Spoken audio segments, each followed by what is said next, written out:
मेरे अपने सभी ग्राहकों से निवेदन है कि जो बैंक की एप्लीकेशंस हैं उसी को आप पैसे ट्रांसफ़र करने के लिए यूज़ में लें, किसी थर्ड पार्टी एप्लीकेशन का यूज़ में न लें। उससे फ्रॉड की ज़्यादा चांसेस रहते हैं कि बीच में थर्ड पार्टी एप्लीकेशन की वजह से पैसा मनी लॉन्ड्रिंग में भी यूज़ में लिया जा सकता है।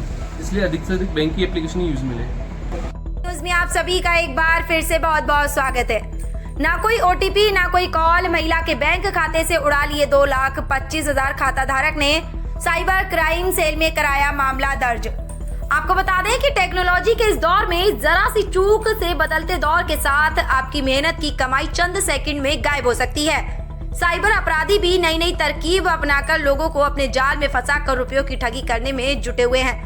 ऐसा ही मामला शुक्रवार को यूको बैंक मकराना के खाता धारक संजू रानोलिया पत्नी सतवीर रानोलिया का सामने आया है, जहां महिला के बैंक अकाउंट से 2 दिन में 3 बार में 2,25,000 रुपए निकाल लिए गए। बता दें कि फ्रॉड होने की आशंका पर पीड़ित महिला ने ऑनलाइन साइबर क्राइम सेल में मामला दर्ज करवाया है। स्थानीय पुलिस को भी इसकी शिकायत पेश की है। दरअसल मेहनत मजदूरी कर अपने बच्चों की पढ़ाई के लिए संजू ने 3 लाख रुपए यूको बैंक खाते में जमा करवाए थे। बच्चे को बाहर पढ़ाई के लिए एडमिशन कराने के लिए शुक्रवार को वह बैंक से रुपए निकलवाने गए तो पहले बैंक पासबुक में एंट्री करवाई। एंट्री में 50,000 30 मई को एक और 85,000 की 2 ट्रांजैक्शन होना पाया। ये देख खाता धारक और उसका परिवार हक्का बक्का रह गया। उन्होंने तो कोई ट्रांजैक्शन किया ही नहीं, तो ये कैसे हो गए। इसकी लिखित जानकारी खाता धारक ने बैंक मैनेजर को देकर बताया कि उनके खाते से रुपयों की अवैध निकासी कर ली और उन्हें इसकी भनक तक नहीं लगी। बैंक से भी कोई नोटिफिकेशन मैसेज नहीं मिला, न ही हमारे फोन पर कोई ओटीपी आई।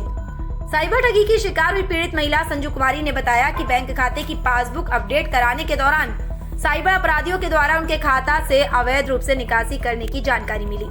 इसके बाद उन्होंने इसकी शिकायत बैंक प्रबंधक से भी की।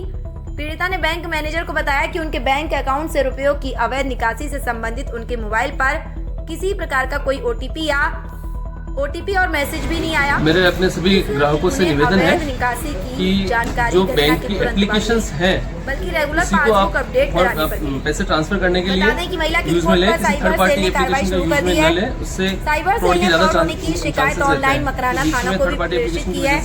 पीड़िता का आरोप है कि इस तरह का फ्रॉड बैंक की लापरवाही और किसी न किसी कार्मिक की मिलीभगत से ही संभव है, क्योंकि बैंक से उन्हें ट्रांजैक्शन की नोटिफिकेशन सूचना नहीं मिली।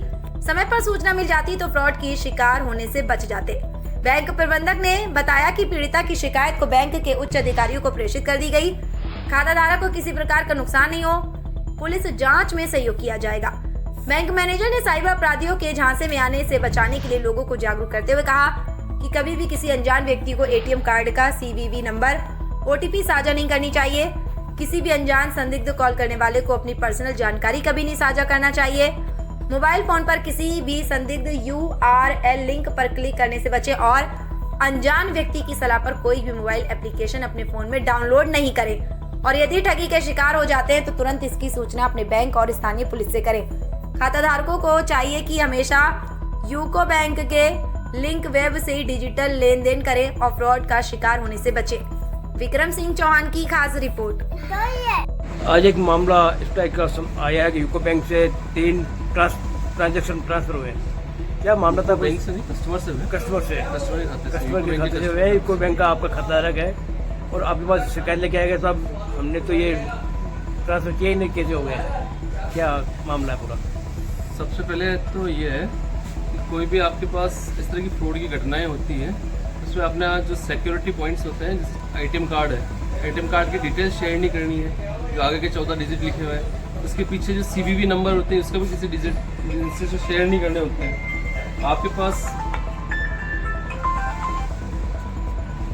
पास बहुत बार फ्रॉड कॉल्स भी आते हैं कि हमें OTP बता दीजिए, आपके आधार से कुछ आपका हमारा बेनिफिट हो जाएगा, हम किसी गेम से खेल रहे हैं उससे बेनिफिट हो जाएगा। इस तरह की जो भी आते हैं उसमें किसी प्रकार का शेयर नहीं करना होता है। UPI में क्या होता है कि UPI में आपने कुछ न कुछ शेयर किया होता है तभी जाके ट्रांसफर होता है, कंफर्मेशन होता है डबल टाइम, तब जाके कंफर्म होता है।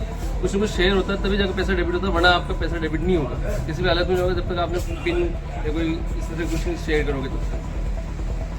बाकी इस तरह की घटना में तो ये है कि सबसे पहले जब आपके पास फ्रॉड होते हैं सबसे पहले तो रिपोर्टिंग कर दो आपको नेशनल, और उसकी एक कॉपी बैंक को दे दो, उसको आगे फॉरवर्ड कर देंगे। जहाँ से लिंक हो रहा होगा ना इमीडिएटली उसी दिन, ताकि जैसे चेन पकड़ में आ जाएगी, उससे चेन पकड़ में आ जाएगी तो स्टॉप हो जाएगा वहाँ से आपका पैसा, फिर उसको वापस रिवर्स करवाने की कोशिश की।